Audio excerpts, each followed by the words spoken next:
Assalamualaikum, salam sejahtera. Saya Ibrahim Sani dan ini adalah Dialog Tiga Penjuru. Kecurangan sesetengah wakil-wakil rakyat menipu pengundi mereka dengan melakukan lompatan parti setelah sesebuah pilihan raya diadakan bukan sahaja meninggalkan rasa pahit di mulut pengundi, malah ia juga mencemarkan prinsip demokrasi negara tersayang kita ini. Melompat parti merobohkan tiang-tiang demokrasi dan mencela panji-panji parti politik yang telah dipilih secara rela hati oleh rakyat jelata di peti undi. Dengan adanya sesebuah undang-undang yang menyekat wakil-wakil rakyat ini dari melompat parti setelah sesebuah pilihan raya diadakan, mungkin sedikit sebanyak dapat mengembalikan kepercayaan rakyat kepada proses demokrasi kita. Dialog Tiga Penjuru hari ini memberikan tumpuan yang khusus kepada rang undang-undang anti lompat parti.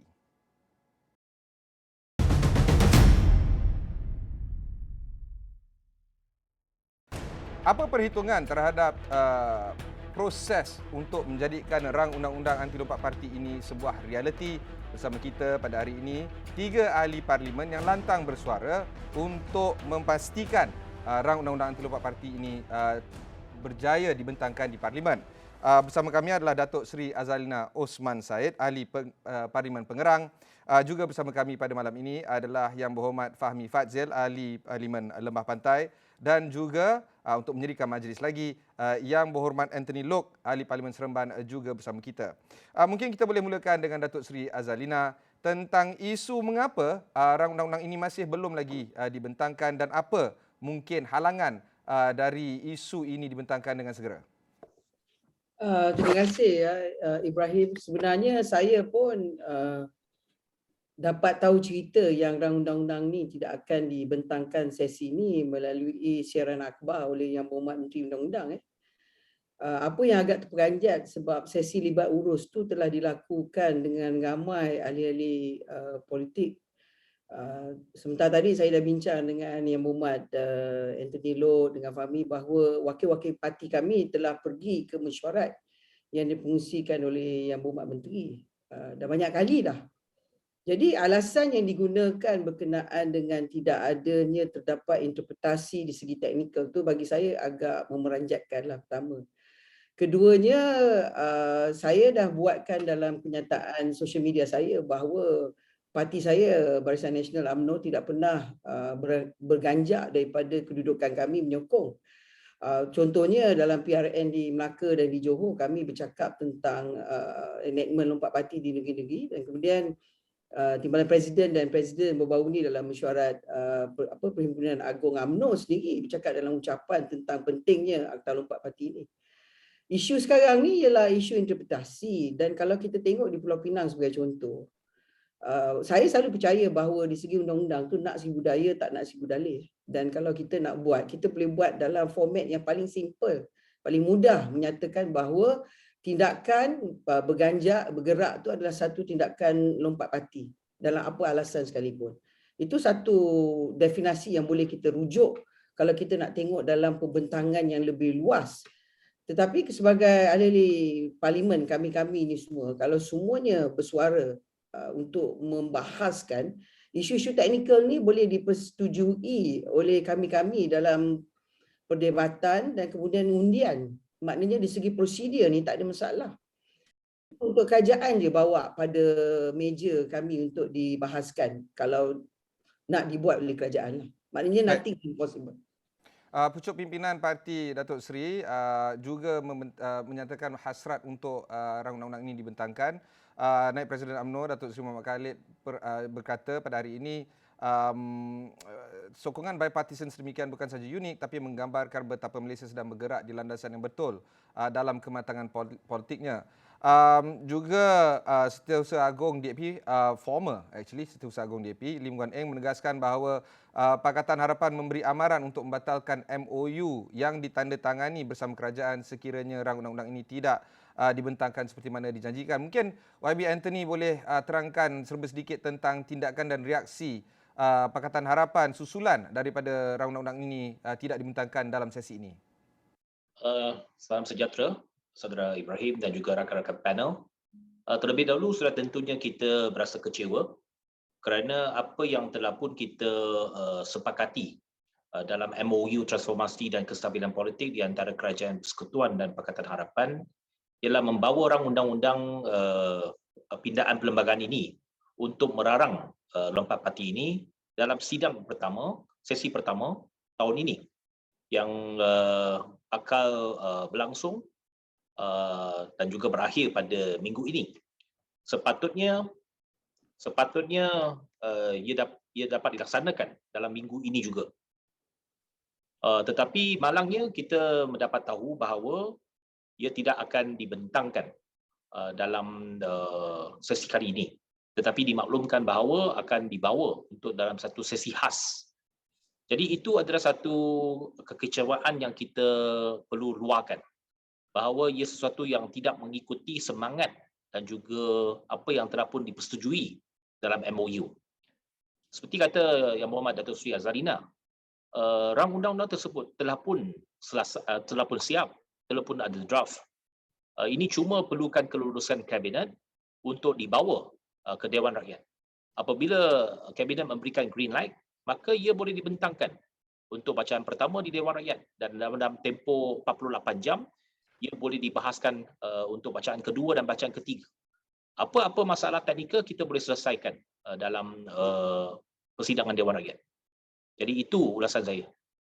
Baik, mungkin YB Fahmi boleh terangkan sedikit tindakan Parti Keadilan Rakyat susulan daripada non-movement rang undang-undang ini. Ya, terima kasih. Sama seperti sahabat-sahabat YB Datuk Seri Azharina dan juga YB Anthony Loke, saya juga dari kalangan ahli parlimen yang ingin lihat undang-undang ini dibentangkan dan dibahas dan diluluskan dalam mesyuarat pertama parlimen tahun ini. Jangan nila setitik rosak MOU seluruhnya, ya. Dan we have done a lot. Daripada 18 perkara kita telah selesaikan 13 dan banyak daripada perkara ini telah mendatangkan manfaat kepada rakyat. Tidak boleh dinafikan, memang ada kesan positif, ya. Dan sekiranya kita dapat laksanakan undang-undang ini, anti lompat parti ini, maka kesannya yang sangat positif untuk masa depan demokrasi dan politik negara kita. Dan yang saya kesali ialah kami seperti Datuk Seri Azharina sebutkan tadi hanya tahu melalui kenyataan media, dan yang perlu kita lakukan sekarang, saya dengan YB Anthony Loke dalam jawatan kuasa pemandu MOU, kami ingin mengadakan pertemuan dalam masa terdekat.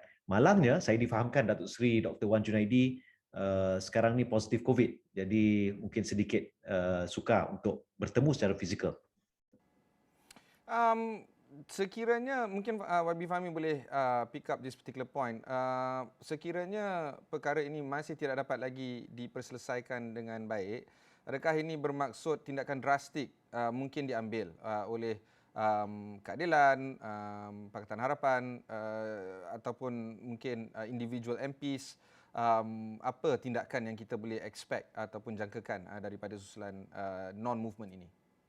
Semalam di luar parlimen, sekumpulan NGO telah hadir untuk menyerahkan memorandum dan ahli-ahli parlimen dan juga wakil Perdana Menteri telah menyambutnya. Presiden Amanah Yang Berhormat Muhammad Sabu telah memberikan satu signal yang sangat jelas. Kalau tak dibahas, dibahas dan diluluskan, kalau tak dibentang undang-undang ini, maka akan turun ke jalan raya. Sama ada kita akan sebarang keputusan tentang perkara ini semestinya melibatkan Majlis Presiden Pakatan Harapan, tapi yang disebut oleh Yang Berhormat Muhammad Sabu itu bagi saya adalah perkara yang rata-rata dirasai oleh begitu ramai ahli parlimen dan juga warga masyarakat sivil yang ada di luar sana. Tapi berhubung dengan MOU, sebarang keputusan pendirian Pakatan Harapan, ya, semestinya tertakluk kepada kenyataan dan pendirian rasmi daripada Majlis Presiden Pakatan Harapan, dan sebarang urusan yang melibatkan perjalanan pelaksanaan MOU ini semestinya dikendalikan oleh jawatan kuasa pemandu MOU. Memandangkan kita masih berbaki sehari dua untuk sidang kali ini, saya rasa masa masih ada untuk mendapatkan penjelasan serta menilai apakah yang boleh kita lakukan. Saya ulangi sekali lagi, jangan nila setitik rosak MOU seluruhnya. YB Azalina, kita nak tanya soalan yang paling penting sekarang tentang apakah isu sebenar tentang rancangan undang-undang ini tidak dapat dibentangkan dan diluluskan dalam sesi kali ini sekiranya isu-isu seperti PRU15 akan datang dan apakah yang boleh dilakukan untuk memastikan wakil-wakil rakyat tidak lompat parti selepas PRU15 yang mendatang ini. Terima kasih Ibrahim. Pertama sekali, kesan yang paling besar pada rakyat, mungkin rakyat takkan keluar mengundi. Sebab kalau dia undi pun dan wakil rakyat boleh lompat tiap jam seperti yang saya selalu berkata, agak tidak adil bagi rakyat lah untuk keluar mengundi sebab mereka akan rasa hampa. Jadi itu sebabnya akta ni perlu diwujudkan sebelum pilihan raya. Itu pandangan saya lah. Kedua, berkenaan dengan MOU, isu dia ialah cut off time MOU ni adalah Julai. Dan kita ada lagi satu sesi sebelum Julai. Tapi kita kena terima hakikat bahawa nak melaksanakan undang-undang ni bukan perkara yang mudah. Sebab pertama, pindaan kepada perlembagaan memerlukan 2/3. Kedua, kewujudan satu akta yang baru. Akta yang baru tu hanya simple majority. Tapi nak kena bawa ke Dewan Senat. Nak bawa ke Dewan Senat pula memerlukan masa juga. Itu sebabnya dalam perkara ni, saya percaya saya tak terlibat dalam MOU. Mungkin anggapan mereka yang menandatangani MOU ialah sesi ni sebab mereka mengira jangka masanya di segi timeline. Sekarang isu dia ialah apakah kesan kalau tidak terlaksana sesi ni? Adakah MOU tu dibubarkan ataupun MOU tu masih boleh hidup sehingga Julai? Ataupun soalan ketiga, adakah kewujudannya peluang untuk MOU 2.0? Itu saya tak tahu. Itu mungkin saudara Fahmi dan YB Anthony kena jawab sebab mereka yang terlibat dalam jawatan kuasa memandu. Tetapi bagi saya, MOU ni saya tidak melihat ia sebagai satu perjanjian. Hanya kesefahaman. Tetapi kesannya ada reputasi kepada pihak-pihak yang terlibat dalam MOU tu. Dan saya percaya bahawa banyak penyokong mereka, ahli mereka dan rakyat yang mengundi memang menaruh harapan kepada Akta Lompat Parti ini. Dan saya sendiri sebagai ahli parlimen menganggap ikatan yang paling penting dalam hubungan MOU ni adalah Akta Lompat Parti. Saya tahu MA 63 itu penting dah dilaksanakan. Tetapi yang MOU ni, bagi saya sebagai seorang ahli parlimen daripada Johor, ahli parlimen Pengerang, saya betul-betul mengharapkan MOU menjadi satu kepastian di sesi ini. Tetapi sayang seribu kali sayang, tidak berlaku. Ini yang mana PKR dan Amanah dan juga parti DAP sebagai sebahagian daripada PH kena menjawablah kepada rakyat. Nak berjumpa dengan kepimpinan negara, nak berjumpa dengan menteri bertanggungjawab tu, mereka sebahagian daripada MOU. Tetapi kalau di segi Barisan Nasional, saya kena habis di sini. BN kami konsisten. Kami sokong pada MOU ni bila-bila masa. Kami sokong pada Akta Lompat Parti dijadikan keutamaan sesi ini pada bila-bila masa. Ini pandangan parti saya lah. Terima kasih. The gauntlet has been thrown to you, YB Anthony dan juga YB Fahmi. Do you feel ada obligation ataupun responsibility yang sangat besar untuk menjawab kepada rakyat tentang ketidakadaan rancangan undang-undang anti lompat parti ini dan apakah implikasinya terhadap MOU dengan kerajaan? Ya, sudah tentu saya setuju 100% dengan Yang Berhormat Azalina bahawa ikatan MOU yang paling penting ini ialah Akta Anti Lompat Parti. Kalau Akta Anti Lompat Parti ini tak dilaksanakan, tidak menjadi, maka tidak ada makna lagi MOU ini. Sebab MOU itu adalah satu persefahaman. Kalau persefahaman itu tidak dapat dilaksanakan, maka terbatallah persefahaman itu. That is as simple as that.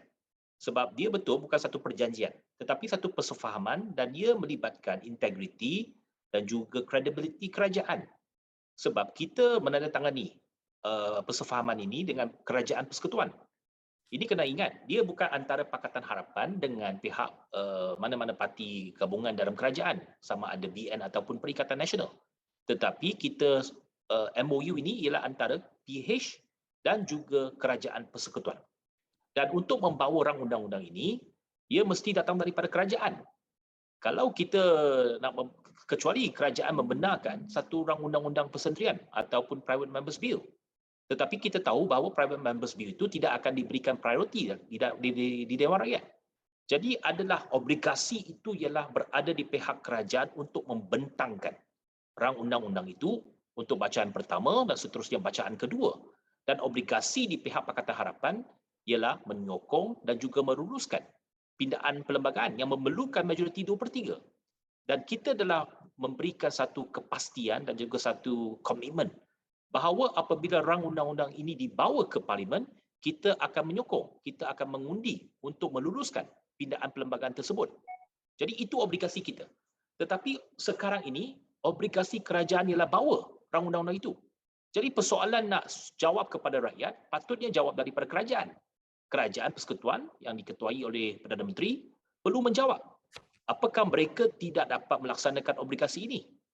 Jadi kalau mereka kata bahawa perlukan penerangan, perlukan lagi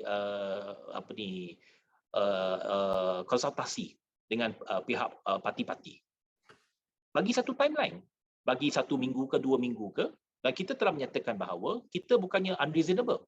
Kita kata kalau betul dalam 2 hari ini tak boleh buat, boleh tak kita sambung Dewan Rakyat minggu depan ataupun 2 minggu lagi kita panggil balik sidang khas. Itu telah kita nyatakan. Jadi persoalan sekarang ini ialah kita bersedia menyokong pindaan tersebut. Tetapi syaratnya ialah kerajaan mesti bawa dulu rang undang-undang ini ke Parlimen dan obligasi kita sokong dan kita akan mengundi untuk meluluskan pindaan tersebut. YB Fahmi, gambaran yang diberikan oleh YB Anthony dan juga Datuk Seri Azalina sebentar tadi memberikan gambaran yang agak critical. In fact, the very existence of the government seems to be hanging in the balance, memandangkan MOU ini tidak dapat dimeteraikan dengan adanya rang undang-undang ini. Adakah YB Fahmi setuju dengan gambaran yang diberikan oleh kedua-dua YB sebelum ini? Kita patutnya malam ni ada Datuk Seri Dr. Wan Junaidi. I think he's the best person to answer this question. Saya dengan YB Anthony Loke, kami dalam jawatan kuasa pemandu, kami tak boleh nak jawab banyak perkara. Dan soalan-soalan yang diajukan oleh Datuk Seri Azalina tadi, sebenarnya the principal sponsor of this bill yang bawa rang undang-undang ni, dulu saya ingat dalam sidang yang lepas, Datuk Seri Azalina ada membentangkan, ada membawa satu rang undang-undang persendirian. Ya, bentuknya berbeza tapi niatnya sama, iaitu berkenaan berhubung dengan anti lompat parti. Isunya sekarang, apa yang sebenarnya menjadi penghalang, kerajaan sahaja, menteri sahaja ya yang boleh jawab, sebab kita semua tahu mekanismenya, kabinet meluluskan kemudian dibawa undang-undang itu ke Parlimen. Jadi adakah sebab kabinet tidak dapat persetujuan ataupun kabinet belum lagi bermesyuarat, bila Parlimen bersidang kebiasaannya kabinet akan bermesyuarat pada hari Jumaat. Jadi hari ini ya belum lagi sampai ke Jumaat, maka mungkin kita kena tunggu. Saya tak tahu, tapi apa yang disebut oleh YB Anthony Loke itu, saya rasa itu adalah pendirian kami ya dari Pakatan Harapan.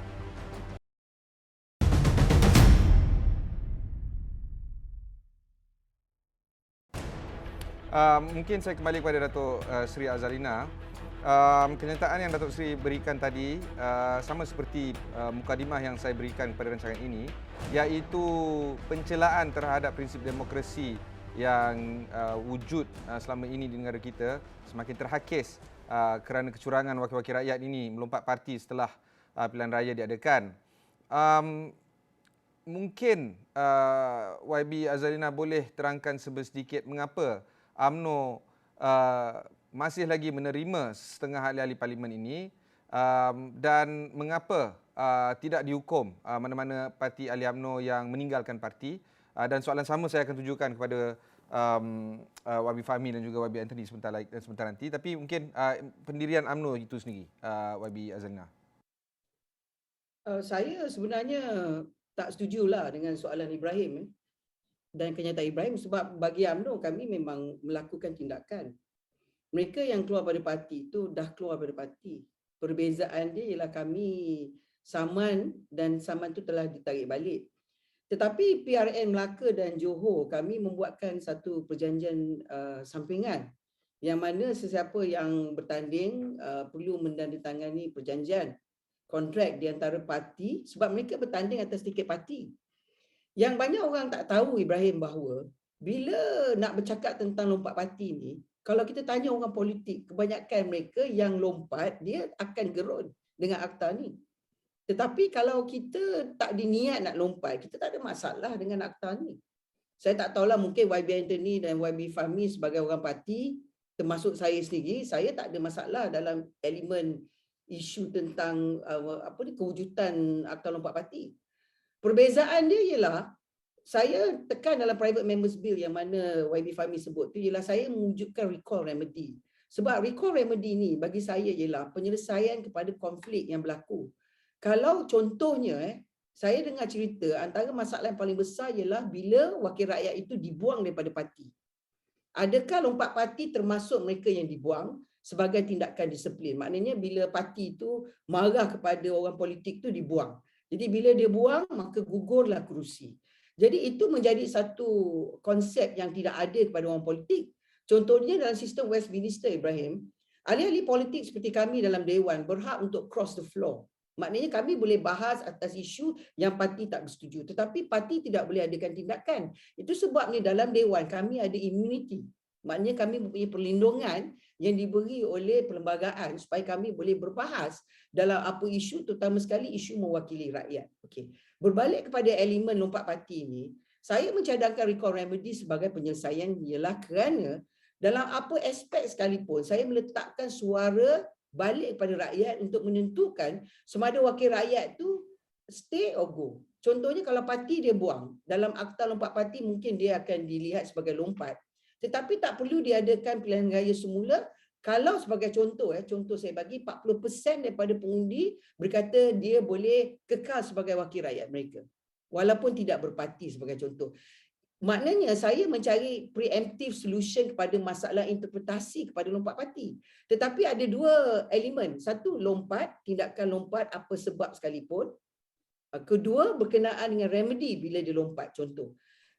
Poin yang ketiga saya nak tekan di sini, banyak orang lupa bahawa sebenarnya orang politik seperti kami, apa keadaan sekalipun, contohnya lepas pilihan raya adanya wujud kerajaan campuran seperti hari ini, kita boleh wujudkan post-election coalition agreement. Ini berlaku banyak negara-negara Westminster punya style. Maknanya tak semestinya seorang individu tu boleh bergabung dengan sesuatu kerajaan hanya atas dasar parti politik saja. Dia boleh pergi bersama kerusi dia untuk membantu kawasan dia. Itu sebabnya kita ada masa budget sistem tu, sistem meluluskan bajet, dia ada CDF, CSA, sebab ini ada terminologi yang dipakai untuk membenarkan ahli politik tu bergerak daripada luar kongkongan yang dia menawarkan diri dia pada rakyat sebagai contoh. Sebab dia memikirkan maslahat umum. Jadi itu sebagai satu pembelaan pada tindakan. Jadi berbalik pada yang YB Fahmi dengan YB Anthony cakap ialah, kalau kerajaan hari ini betul-betul ikhlas dalam perjuangan meletakkan keutamaan kepada suara rakyat, wujudkan akta ini. Di segi teknikalnya kami boleh bahas dalam Dewan. Sebab kami sebagai orang politik, kami inilah sebenarnya yang bergerak menyelesaikan isu lompatan parti. Sebab kami dalam Dewan. Sebab kami memahami masalahnya. Tetapi kalau hanya kerajaan tidak mahu meletakkan rang undang-undang ni, yang pada pendapat saya sendiri tahu bahawa dalam libat urus, rang undang-undang ni dah sedia dah. It's already there. Tapi saya yakin sebagai 200 daripada 222 daripada kami yang tinggal 220, kami masih boleh bahas isu ni. Saya rasa tak ada masalah. Boleh kita selesaikan bersama-sama untuk bincang dalam pelbagai sesi sebab ini berkenaan dengan rakyat yang mengundi kita. Rakyat mahukan bahawa suara mereka didengar dan janji kepada mereka ditunai. Itu yang tuntutan rakyat. Kalau tidak, saya sendiri nak menawarkan diri bertanding pada PRU 15, saya mungkin akan dihukum oleh rakyat sebab rakyat tak yakin dengan saya bahawa saya akan kekal kepada perjanji saya pada rakyat. That is the fear that I have sebagai kalau saya nak nawar diri untuk bertanding sebagai contoh. YB Anthony? Ya, saya nak sambut apa yang disebut oleh Muhammad Azharina tadi. Yang pertamanya, satu elemen lagi di dalam pindaan perlembagaan ini ialah membolehkan kalau orang itu lompat, katakan. Orang itu lompat, maka dia kena kosongkan kerusi. Perlu ada diadakan pilihan raya kecil. Bagi saya, itu adalah satu rekod dah. Tetapi dengan syarat bahawa ahli parlimen tersebut, dia boleh bertanding semula.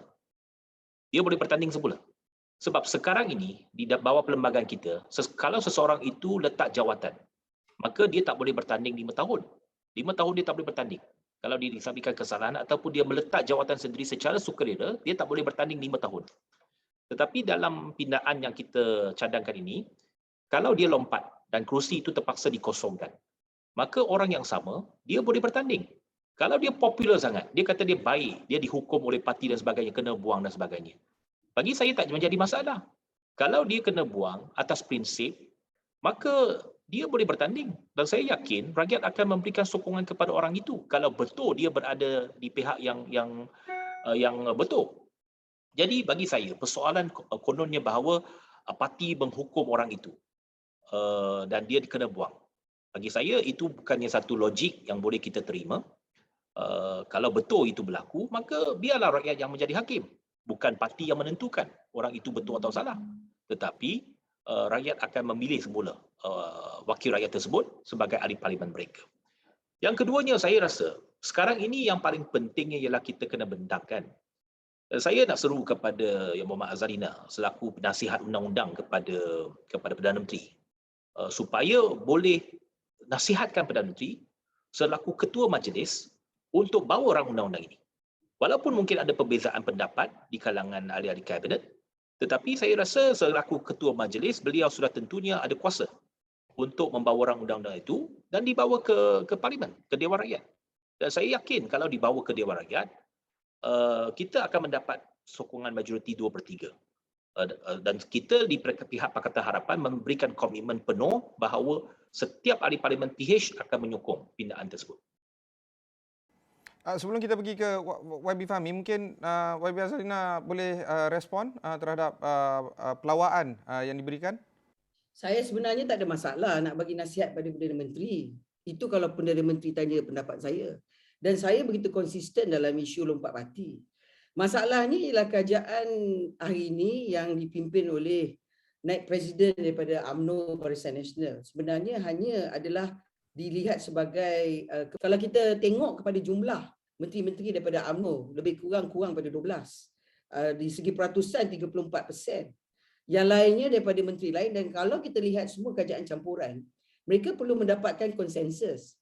Saya tak tahu sama ada dalam mesyuarat kabinet yang terakhir apabila persetujuan untuk tarik balik rang undang-undang ini dibicarakan dan diundi oleh menteri-menteri yang menghadiri mesyuarat kabinet tersebut. Saya tidak tahu. Tetapi yang saya tahu, apa yang perlu dijalankan ialah ownership kepada rang undang-undang ni, walaupun disebut tadi YB Anthony sendiri mengaku bahawa hubungan PH dia menandatangani dengan wakil kerajaan, bukan daripada kerajaan campuran. Maknanya bukan parti UMNO, tetapi wakil kerajaan yang diwakili sebahagian daripada pemimpin UMNO dalam kerajaan disebabkan oleh kerajaan campuran. Itu sebab saya berkata daripada mula bahawa kerajaan campuran ni selalunya dia tak tahan lama. Dan kerajaan campuran ini akan mempunyai masalah yang paling besar ialah kerana suara kerajaan ni minoriti tidak menjadi suara majoriti. Hanya jumlah minoriti dalam kerajaan campuran. Mungkin inilah masalahnya kenapa kami UMNO Barisan Nasional dalam mesyuarat agung bercakap tentang pilihan raya umum, sebab kami merasakan kalau ada pilihan raya seperti yang berlaku di Johor, boleh kita selesaikan masalah yang begitu besar kerana perwakilan itu senang diukur. Tetapi hari ini, apa pun kita sebut, saya yakinlah mungkin dalam mesyuarat kabinet mereka membuat undian. Mungkin itu yang sebabnya, sebab mesyuarat kabinet selalunya rahsia. Saya pun tak tahu bagaimana mereka mengundi dalam undang-undang ni yang tidak dibentangkan pada sesi ini dan disebut oleh Yang Berhormat Menteri Undang-Undang. Mungkin Menteri Undang seperti kata YB Fahmi lah, patut ada di sini untuk terangkan apa berlaku. Tetapi kesimpulan saya ialah mungkin seperti kata YB Anthony dan YB Fahmi, mereka dalam jawatan kuasa tersebut yang terlibat dalam persediaan kepada MOU ini untuk bincang semula lah setakat mana. Dan saya haraplah kalau kita ukur daripada perjanjian MOU, kalau MOU ni dilihat sebagai cut off point pada Julai, kerajaan kena tahu bahawa mungkin PH begitu serius di segi akta lompat parti. Tapi saya perlu cakap satu perkara. Saya nak tanya balik kepada sahabat-sahabat saya dua orang ni ialah, apa kesan kalau MOU itu tamat? Apa kesannya? Sebab rang undang-undang di segi perbelanjaan bajet hanya pada hujung tahun, yang mana kita perlu mendapat undi. Apa kesan pada pada hubungan sekarang. Sebab Parlimen tidak bersidang lepas hari Khamis ini. Apa kesannya? Jadi itu soalan yang perlu kita tanya juga. Ya, Adakah- kesannya, saya nak jawab. Kesannya ialah integriti dan juga credibility kerajaan akan tercalah. Kecuali kata yang Muhammad Azharina ataupun kerajaan hari ini kata ini tak apalah, kita apa yang telah dijanjikan itu ataupun apa yang telah ditandatangani, dibubur tanda tangan oleh Perdana Menteri sendiri itu tak terpakai. Tapi bagi saya itu adalah satu, walaupun bukannya satu perjanjian yang mengikat kita, tetapi adalah satu komitmen daripada seorang Perdana Menteri untuk memastikan apa yang telah dijanjikan itu dilaksanakan. Betul, memang tak ada, dia mungkin tak ada kesan apa-apa kepada kerajaan. Sebab MOU ini kalau terbatal pun, kerajaan tak perlukan undian lagi. At least for another few months. Sebab sidang kedua mungkin pada bulan Julai nanti. Apa-apa rang undang-undang yang perlu diteruskan, dia tak perlukan undian daripada pihak kita lagi. Ataupun memerlukan persetujuan daripada pihak pembangkang. Tetapi bagi saya ialah ia akan mewujudkan satu perkara ataupun satu lagi faktor yang memberikan satu persepsi kepada rakyat bahawa orang politik ini tak boleh dipercaya. Apa yang telah dinyatakan itu tak ditunaikan. Dan saya rasa apa semangat mengapa kita mempertahankan MOU ini ialah untuk membawa kestabilan, untuk membawa satu budaya politik baru bahawa ada ruang untuk kerjasama di antara kerajaan dengan pembangkang untuk agenda-agenda bersama. Tetapi kalau agenda yang telah dipersetujui ini tidak dilaksanakan, maka saya rasa kesannya cukup besar kepada credibility dan juga kepada kepercayaan rakyat kepada sistem demokrasi kita, dan lebih teruk ialah kepercayaan kepada kata-kata orang politik. Baik. Memang betul lah orang kata ni, orang politik ni cakap tak boleh pakai. YB, saya bukan ahli parlimen, saya juga rakyat jelata dan saya juga saksikan apa yang dipersembahkan oleh saya oleh ahli parlimen di dalam Dewan yang mulia ini. Nampak gaya MOU ni tidak menghasilkan apa-apa yang dikehendaki, seperti contoh rang undang-undang ini.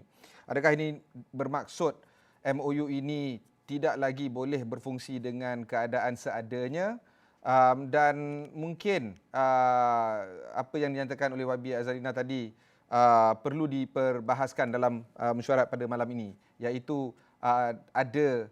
mengadakan PRU 15 dengan kadar segera. YB Fahmi, setuju atau tidak PRU perlu disegerakan dengan kadar urgently sebab nampak gaya benda tak jalan? Kalau ikut kata Yang Mohamad pada rengas, sebab Mak Hassan nak jadi Perdana Menteri. Jadi kalau Mak Hassan nak jadi Perdana Menteri, dia kena cepatkanlah. Tapi kalau kita nak tengok apa yang sebenarnya perlu kita lakukan, kita kena ingat MOU ni dia lahir pada satu ketika di mana Seri Paduka Baginda yang di-Pertuan Agong telah memberi titah nasihat bahawa yang kalah tak kalah semua, yang menang tak menang semua. Itulah titik permulaan perbincangan tentang MOU ni. Titah nasihat tuanku. Maksudnya, kalau kita faham apa yang makna, bukan saja makna politik, tapi dari segi tata negara, dari segi nation building, the head of state has given advice untuk menyelamatkan keadaan pada waktu itu. Ya.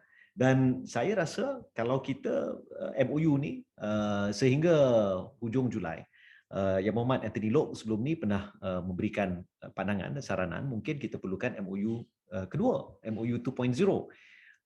Sama ada masih awal ataupun tak, itu satu perkara. Dengan syarat apa yang dijanjikan MOU pertama tu dilaksanakan. Itu kena tambah. Dan bagi saya sebenarnya MOU ni adalah satu mekanisme ataupun satu instrumen yang novel, yang baru, yang belum pernah kita saksikan dalam konteks demokrasi pelaksanaan, pemakaian demokrasi di Malaysia. Oleh itu, as a eksperimen, sebagai sebuah eksperimen, percubaan, di mana keadaan yang agak bukan sensitif, tapi kita tak tentu, ketidakstabilan yang sebelum ni berlaku, bila kami menandatangani MOU, maka keadaan itu menjadi stabil. Tapi masalahnya bukan di kalangan kami, tapi masalahnya dalam parti komponen dalam kerajaan. Ya, ada yang desak lah, ada yang nak tekan button lah. bukan dari kalangan Pakatan Harapan. We have been very good. Yeah, we have been playing by the rules. Jadi rakyat menilai, rakyat melihat, rakyat memahami, dan bila rakyat mengingat kembali bahawa MOU ni, ya, dia terzahir daripada titah nasihat tuanku, maka di situlah bagi saya we cannot forget this context, ya. We cannot forget this context. Dan ke depan pentingnya mekanisme seperti MOU ni kita jayakan bukan sahaja untuk kelangsungan pentadbiran Datuk Seri Ismail Sabri sekarang, bukan. Tapi kepada kita kena faham dari segi nation building, ya, membina sebuah negara bangsa, bahawa sistem demokrasi ni kita kena jaga, dia bukan automatik. Ya, titah pandangan Duli Yang Maha Mulia Sultan Perak, Sultan Nazrin baru-baru ini sewaktu pelancaran buku tentang pilihan raya juga perlu kita amati, iaitu we have to work on democracy together, ya, dan kita perlu bukan saja hidupkan, pengundi perlu faham, tapi ahli-ahli politik juga perlu mainkan peranan. Kita boleh bak kata ahli parlimen Datuk Seri Tiong King Sing, kong kali kong, ya, kong kali kong, 2 kali 5, 5 kali 2. Tapi kesannya nanti ialah kepada rakyat. Rakyat tak percaya, rakyat tak kisah, dan akhirnya akan berlaku krisis legitimasi. Di Johor kita dah lihat, ya, jumlah yang keluar mengundi itu baru 55%. Maksudnya begitu ramai yang tidak keluar mengundi, tidak menyatakan pandangan mereka. And this has to be corrected. Bagi saya, we must fix the MOU. Maksud saya, we must complete the MOU. Make sure the MOU ni is intact. Not for our sake, bukan untuk Pakatan Harapan. Tapi untuk konsep seperti yang YB Anthony Loke tadi kata, this is the word of the Prime Minister, Ketua Majlis, Perdana Menteri. Tanda tangani oleh Perdana Menteri, disaksikan oleh semua ahli parlimen, Speaker Dewan Rakyat, Presiden Dewan Negara, di hadapan media.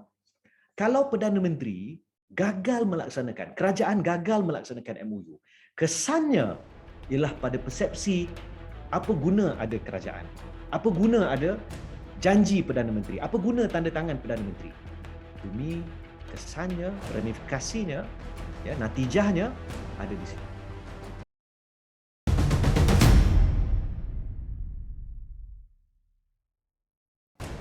YB Zainal, mungkin kita tak ada Perdana Menteri dalam syarat pada hari ini, tapi kita ada YB sendiri. Suara backbencher, suara keramat, suara MOU juga suara penting, dan ahli-ahli parlimen dari pembangkang sangat penting. Tapi nampak gaya banyak-banyak suara ni, ramai-ramai ni, benda masih tak jalan. Apa yang rakyat boleh saksikan dalam jangka masa terdekat ini, tindakan yang akan diambil oleh ahli-ahli parlimen bukan dalam pentadbiran terhadap mendesak pentadbiran untuk menyegerakan rang undang-undang ini dibentangkan? What can you do basically is my question. Saya sebenarnya nak perbetulkanlah semua pihak. Pertama sekali bagi saya, sebenarnya kita sendiri tahu bahawa MOU ada satu obligasi moral, it's a moral obligation. Tetapi kita juga tak boleh lupa bahawa MOU ni bukan tanpa adanya balasan. I mean, I have to be very honest about this. Maknanya CDF telah diberi, Constituency Development Fund telah diberi kepada parti pembangkang. Masa 22 bulan, masa saya menjadi pembangkang, kami hanya dapat 100,000. Kami tidak dapat seperti jumlah yang kita dapat pada hari ini, pembangkang dapat. Disebabkan oleh MOU. Pertama. Keduanya, Yang Berhormat ada antara menteri-menteri ada menyebut bahawa bukan semua yang tak dilaksana. Saya percaya mungkin ada satu daripada menteri kanan ada menyebut 2/3 daripada yang ditandatangani dalam MOU telah ditunaikan. 72%. 72%. Saya tak tahu sebab saya tak terlibat. Secara terperinci. Sebenarnya saya bukan penasihat undang-undang, masih MOU ditandatangani. Jadi saya pun tak boleh menasihatkan macam mana nak buat. Apa yang saya lebih percaya ialah post-election coalition agreement. Saya lebih percaya kepada itu daripada MOU. Dan keempat, saya nak sebut tentang isu Akta Lompat Parti ni, yang mana saya sendiri sebagai memperjuangkan pada mula-mula. Daripada mulanya saya percaya gerakan Sheraton Move itulah saya bersuara tentang isu lompat parti.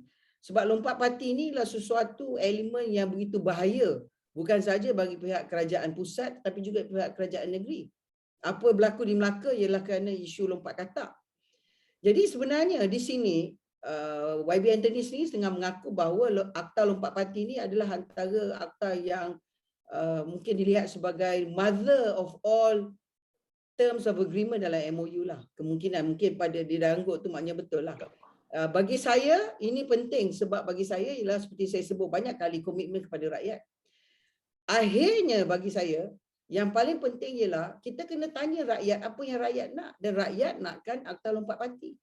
Sebab rakyat nak pastikan pada pilihan raya akan datang siapa yang dipilih, apa barang yang dia order, barang tu yang sampai. Saya rasa itu yang sebenarnya yang disebut tu. Tapi berbalik kepada MOU ni, saya hantar balik kepada sahabat-sahabat saya lah yang terlibat dalam pembikinan MOU ini sejauh mana. Sebab saya tahu bahawa kalau tak diselesaikan dalam masa beberapa hari ini ataupun bagi hari Khamis hari inilah, sesi ini dah habis dan tak diselesaikan, apa kesannya? Sebab cut off point dia adalah Julai 2022. Mungkin itu. Tetapi kalau kita baca MOU, dia kata sesi ini. Jadi sekarang ni apa kesan dia? Sebab kita mesti ingat dalam perlembagaan pelantikan Perdana Menteri ialah daripada mendapat sokongan majoriti. Jadi isu dia ialah isu perwakilan kerajaan ataupun isu MOU yang menghidupkan kerajaan ataupun MOU yang membagi undi pada kerajaan ataupun MOU ialah untuk mendapatkan hubungan yang lebih tenteram. Sebab apa yang berlaku ialah tidak adanya vote of confidence. Saya percaya itu sebabnya mungkin salah satu daripada sebab MOU ditandatangani, mungkin saya tak begitu arif dalam perbincangan tu MOU tersebut. Mungkin kerana VOC tak dilaksanakan sebagai salah satu daripada persetujuan pada MOU. Ini terletak pada mereka yang terlibat dalam MOU itulah sejauh mana mereka nak tarik kepada keberkesanannya elemen yang utama dalam MOU tak ditunaikan. I give back to them to decide lah. Saya tak boleh komen dalam bab ini. Seperti yang saya katakan tadi, Saudara Ibrahim, seperti yang saya katakan tadi, dalam MOU amat jelas bahawa kalau apa-apa komitmen yang telah pun dipersetujui dalam MOU itu tidak dilaksanakan, ataupun di segi kita, kalau kita tak melaksanakan our obligasi, maka MOU itu dah batal. Obligasi kita ialah menyokong. Kalau rang undang-undang itu dibawa, kita menyokong. Katakan, kalau akta rang undang-undang lompat parti ini dibawa ke parlimen, kita tidak mencukupkan nombor, tidak mencukupkan bilangan untuk meluruskan pindaan perlembagaan itu, maka kita gagal di pihak kita dari segi obligasi kita. Jadi kerajaan boleh batalkan MOU itu, boleh tarik balik peruntukan dan sebagainya. So that is our obligation on our part. Tetapi obligasi kerajaan ialah bawa dan bentang ke majlis, ke Dewan Rakyat untuk diputuskan. Jadi bagi saya sekarang ini kita dah sampai ke begitu jauh. Kita hanya ada satu langkah saja lagi, iaitu bawa draft rang undang-undang itu, bentangkan ke parlimen bacaan pertama dan dibahaskan. Jadi saya rasa itu bukannya satu perkara yang susah. Cuma mungkin ada sedikit perbezaan pendapat di kalangan parti-parti yang berada dalam kerajaan pada hari ini. Tetapi itu bagi saya, Perdana Menteri selaku Ketua Majlis kena selesaikan perbezaan pendapat itu di kalangan parti-parti yang berada dalam kerajaan. Jadi apabila dia tanda tangan MOU itu, beliau telah bawa ke kabinet untuk diputuskan. Kabinet bersetuju untuk Perdana Menteri tanda tangan MOU itu dengan pihak Pakatan Harapan. Jadi bagi saya, kabinet kena selesaikan. Kabinet kena selesaikan, kena putuskan supaya rang undang-undang ini dibawa ke parlimen. Apabila dibawa, saya rasa obligasi itu selesai. Dan kita boleh selesaikan perkara ini, dan saya yakin apabila Akta Anti Lompat Parti ini diluruskan, maka apa yang terkandung dan termaktub dalam MOU ini boleh dikatakannya dilaksanakan dengan baik. YB Fahmi, YB Azlina ada sebut tentang logistik untuk rang undang-undang ini diluluskan, dibentangkan, dibahaskan dan sebagainya hingga ke Senat dan sebagainya. YB Anthony bilang mungkin boleh dipanggil mesyuarat khas di luar mesyuarat kedua yang ditakwimkan untuk berjalan pada 18 Julai ini. Adakah realiti rang undang-undang ini mampu dijadikan sebagai sebuah akta realistik untuk kita expect atau bagaimana? Ya, saya berpandangan nak serbu daya tak nak serbu dalih. Kalau Perdana Menteri, Menteri Undang-Undang merasakan bahawa ada keperluan, ada kepentingan, kewajaran undang-undang ini direalisasikan, dizahirkan, dibentang, diluluskan di Parlimen, termasuklah bukan saja di Dewan Rakyat tapi juga di Dewan Negara, itu bagi saya adalah satu perkara yang sangat baik untuk demokrasi dan untuk rakyat. Kalau tak dilaksanakan, maka kesannya seperti yang kita dah sebutlah tadi, sangat tidak baiklah. Tapi saya rasa ia boleh dilaksanakan dan tidak menjadi masalah kalau halangannya ialah mendapat persetujuan dari mana-mana parti dalam sekali lagi disebut di kalangan pihak pembangkang rata-rata semua nakkan. Semua nak. Di kalangan UMNO nak, dan saya percaya Barisan Nasional. Tapi kalau ada mana-mana parti yang lain yang mungkin berasa mungkin di situ kita perlu mungkin congak, adakah kita perlukan mereka untuk luluskan pindaan perlembagaan ini? Itu mungkin soalan yang sedikit nakal. Tapi saya rasa mungkin dari segi realistiknya, if you already have enough, kita proceed je lah. Tapi saya tak pasti sama ada Perdana Menteri melihat itu sebagai satu perkara yang baik ataupun tidak. Okey, baik. Kita tak ada masa banyak lagi. Mungkin kita bergerak ke kenyataan yang penutup. Ada terdapat banyak perbezaan di antara tiga-tiga ahli parlimen pada malam ini, tapi apa yang sama, apa yang dizahirkan secara mutlak adalah prinsip demokrasi yang perlu diberikan keutamaan dan kepercayaan rakyat terhadap bukan sahaja ahli-ahli politik tetapi political system itu sendiri. Mungkin YB Azalina boleh terangkan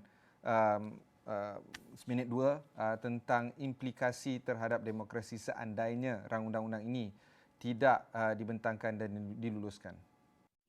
Secara kesimpulannya bagi saya, mereka yang terutama sekali orang-orang politik tak perlu takut dengan rang undang-undang ni. Saya tak melihat ini sebagai suatu pendekatan yang menyekat kebebasan mereka sebagai orang politik, sama ada di peringkat negeri ataupun di peringkat pusat. Sebab yang penting ialah bila seorang ahli politik tu menawarkan diri, komitmen dia adalah kepada rakyat yang meletakkan diri di situ. Yang kita tak nak ialah kebebasan gerakan ini menyebabkan ketidakstabilan. Kita banyak kali cakap tentang ketidakstabilan ini, maksudnya sebab daripada perlembagaan yang ada sekarang, dia boleh bergerak daripada pukul 1, 2, 3, 4 hari-hari dia boleh bertukar parti. Ini bukan saja isu yang kata orang menggugat demokrasi, tetapi ini sesuatu pendekatan yang menghina kepada pengundi. Saya menggunakan ayat yang agak keras. It's an insult to the voters. Sebab bila dia bergerak, selalunya banyak orang menuduh mereka bergerak atas selfish reason, atas kehendak peribadi. Tetapi saya juga membela separuh pada mereka, mengatakan mereka telah dibuang daripada parti. Sebab ada senario yang mereka dibuang. Tapi kesimpulannya, bukannya undang-undang ni macam hukuman gantung kesan dia. Maknanya bila bergerak dia akan masuk penjara, dihukum gantung. Tidak. Apa yang boleh kita lakukan ialah seperti kata YB Anthony, YB Fahmi, dalam parlimen kita carikan penyelesaian bersama. Mungkin kita boleh buat recall remedy, mungkin kita boleh buat gerakan di segi gerakan secara bentuk coalition tu, campuran tu boleh, mungkin individu tak boleh ataupun bebas yang boleh, parti tidak boleh, ataupun gabungan itu dibenarkan, ataupun dalam bentuk post election coalition agreement dibenarkan. Jadi pelbagai variasi berlaku di luar sana. Di dunia ni, kerajaan campuran adalah satu pendekatan yang baru. Ini bukan sesuatu yang abnormal, bukan sesuatu yang agak agak berlainan. Ini sesuatu yang biasa. Jadi saya merasakan tidak perlu kita takut, kita tak boleh gusar, kita kena berani kerana kita beri komitmen pada rakyat. It's a moral obligation. Ini bukan saja kerana MOU. Ini kerana janji pilihan raya. Kalau tidak, kelang kabut kita nanti. Kalau mereka boleh bergerak dan lompat, kalau lompatan tu berlaku setiap hari, Ibrahim, macam mana kita nak mentadbir negara ni? Itu sebabnya bagi UMNO Barisan Nasional, kami nakkan pilihan raya umum secepat supaya kami dapat selesaikan polemik ni dan kita pastikan berapa. Tapi betul lah soalan seterusnya, Kalau tak semestinya pilihan raya akan dapat kerajaan majoriti kalau masih dapat kerajaan sedemikian dalam bentuk minoriti, we're back to square one.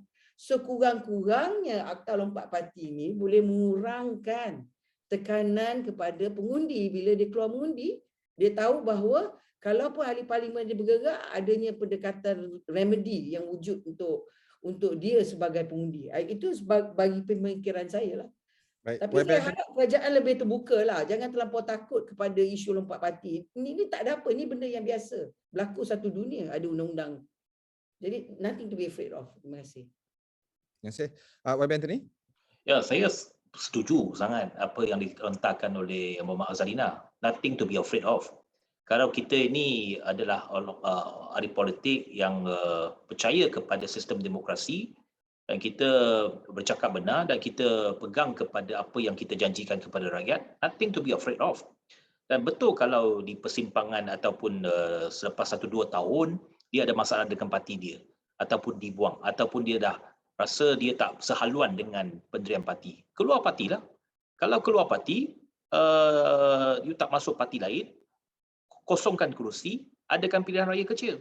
Dan biar rakyat yang tentukan nasib seseorang wakil rakyat itu. Kalau dia baik, dia akan dipilih semula. Jadi tak ada apa-apa yang kita harus takutkan kepada akta tersebut. Jadi bagi saya, sebagai pihak ataupun orang yang mewakili parti saya untuk terlibat dalam membincangkan dan juga merealisasikan MOU ini dan mendukung MOU ini selama beberapa bulan yang lepas. Saya juga mendapat berbagai tekanan daripada penyokong-penyokong parti saya, termasuk ahli-ahli parti saya. Bertanyakan mengapa kita memberikan lifeline kepada kerajaan, kepada pihak lawan, kepada parti lawan. Kita tak menolak bajet, kita tak menolak apa-apa rang undang-undang yang dibawa oleh pihak kerajaan, seolah-olah kita dah menyokong kerajaan.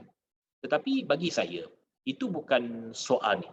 Soalnya ialah MOU ini ada misi dia. Misi dia ialah kita merealisasikan apabila ada bipartisanship, perkara seperti Akta Anti Lompat Parti ini boleh diluruskan. Kerana kita tahu bahawa ini melibatkan satu pindaan perlembagaan. Tanpa majoriti 2/3, tanpa bipartisan dalam konteks Dewan Rakyat pada hari ini, ia tidak mungkin dapat dilaksanakan. Jadi kita ada satu peluang sekarang ini melihat kepada keadaan politik di mana kita boleh bersetuju dengan agenda-agenda bersama. Dan yang telah pun dipersetujui. Kita melalui satu proses yang cukup panjang untuk membincangkan kandungan MOU ini. Dan bagi saya, kalau apa yang telah pun dipersetujui bersama secara dasar tidak dilaksanakan, ini adalah sesuatu yang amat-amat kita kesali. Dan saya yakin bahawa kalau benda ini tak dilaksanakan ataupun MOU ini terbatal, ini akan memberikan satu implikasi yang sangat negatif kepada kepercayaan rakyat terhadap orang politik. Baik. YB Fahmi?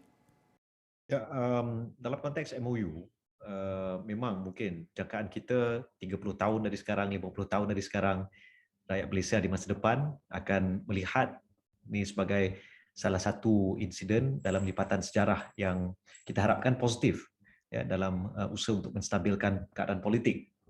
Mungkin mereka kaji ya, dan kebaikan-kebaikan serta masalah-masalah yang dihadapi. Tapi dalam konteks undang-undang ini, yang paling penting sebenarnya ialah kepercayaan rakyat, pengundi. Kita berhadapan dengan keadaan di mana jumlah pengundi sekarang ni telah meningkat hampir 50%. Ya. Mereka yang berusia 18 tahun ke 20 tahun dan juga 21 tahun ke atas yang belum lagi mendaftar sebagai pengundi. Mereka nak pastikan bila mereka keluar mengundi nanti, tidak, itu bukanlah satu aktiviti yang tiada manfaat ataupun membazir ataupun mereka menyesal keluar beratur panjang lama-lama kan, di bawah matahari yang panas, hujan dan sebagainya. Jadi ini penting bukan untuk parti-parti politik, ini penting untuk demokrasi negara kita.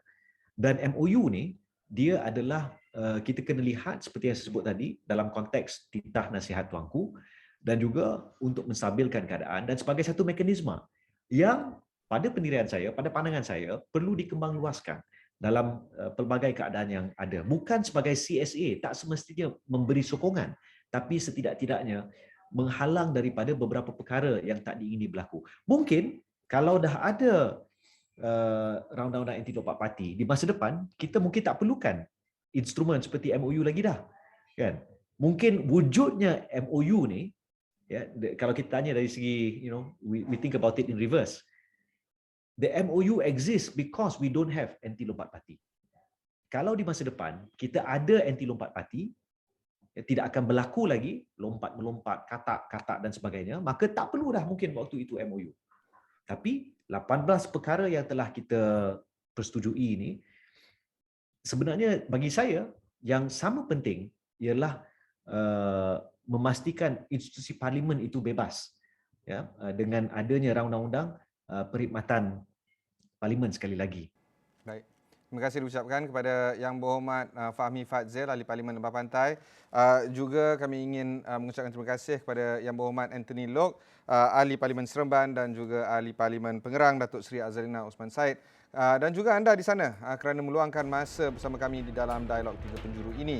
Teruskan bersama kami di seluruh platform kami di sosial media serta teruskan bersama kami menonton di saluran 501 di Astro Awani. Saya Ibrahim Sani. Kita jumpa lagi minggu depan.